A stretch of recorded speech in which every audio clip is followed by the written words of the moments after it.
Hey everyone, welcome to Mind Unboxed, the channel that fearlessly unpacks the most bizarre, unsettling, and mind-shattering secrets of the human brain and psychology. Today, we're exploring one of the rarest and most terrifying psychiatric conditions known to medicine, Cotard syndrome, also called the walking corpse syndrome or délire de négation. Picture this: you're fully conscious, walking around, talking, breathing. But deep in your mind, you're absolutely convinced that you're already dead. Not suicidal, not metaphorical, literally dead. Your body is a rotting corpse. You have no internal organs, no blood flowing through your veins. You might smell the decay of your own flesh. You don't need to eat or sleep because corpses don't require sustenance. Some patients even claim immortality. Since they're already dead, nothing can kill them. This isn't a fleeting thought or depression metaphor. It's a fixed, unshakable delusion that can last weeks, months, or years. Patients often beg doctors to bury them or cremate them. They might refuse food entirely, leading to starvation if not treated. In extreme cases, they believe not just their body but their soul has vanished. They simply no longer exist in any meaningful way.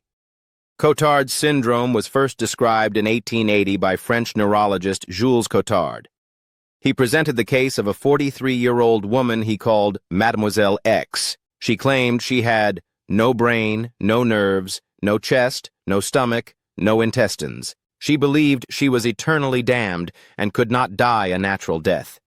She insisted she didn't need food and eventually starved herself to death despite hospital care.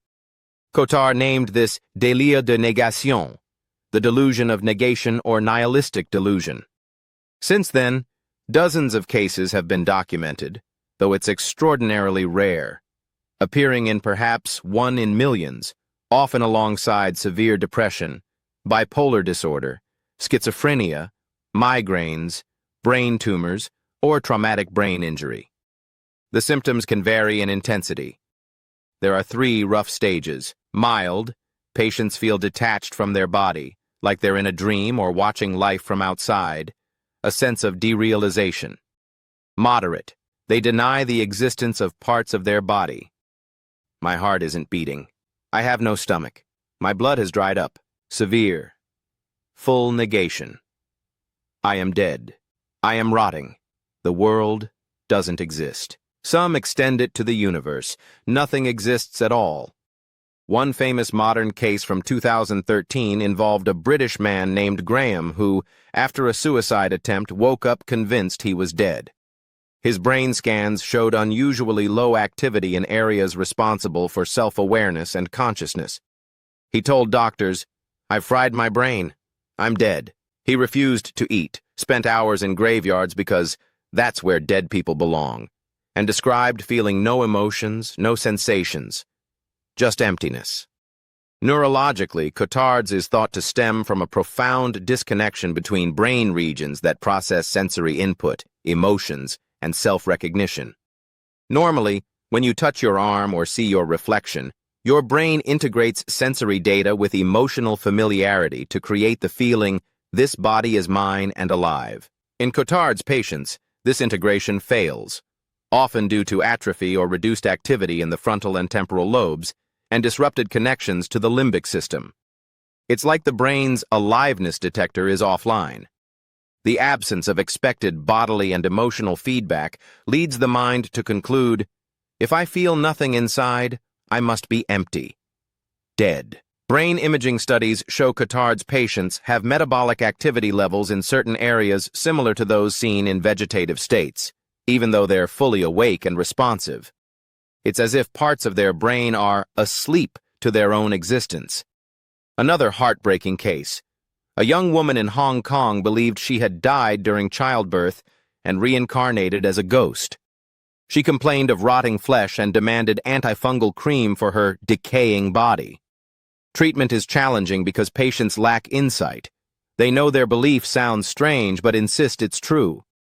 Antidepressants, antipsychotics, and mood stabilizers help when linked to underlying psychiatric conditions. Electroconvulsive therapy, ECT, has shown remarkable success in severe treatment-resistant cases, sometimes resolving the delusion in days. Recovery stories exist. Graham, the British man, gradually improved with therapy and medication. He later said, "I just felt like my brain didn't exist anymore." But slowly, the feelings came back. Cotard's syndrome forces us to confront a profound philosophical question. What makes us feel alive? Is it heartbeat, breath, movement, or something deeper in the brain's wiring? When that wiring breaks, even undeniable evidence, a pulse, a mirror, food sustaining you, can't override the delusion. It's the opposite of many illusions. Instead of seeing things that aren't there, patients deny things that undeniably are. Their own existence becomes the ultimate negation. This rare disorder reminds us how delicately balanced our sense of self really is. One misfire in neural networks, and the vibrant feeling of being alive can vanish, leaving only a walking shell convinced the grave has already claimed them. That's Cotard's syndrome, the delusion that turns living people into the walking dead. If this episode left you with chills or made you appreciate the miracle of feeling alive, drop a comment below. What's the most disturbing brain fact you've ever heard? If you want more deep dives into the scariest corners of the mind, smash that like button, subscribe to Mind Unboxed, and hit the bell for notifications. Thanks for watching, and hug yourself tonight to confirm you're very much alive.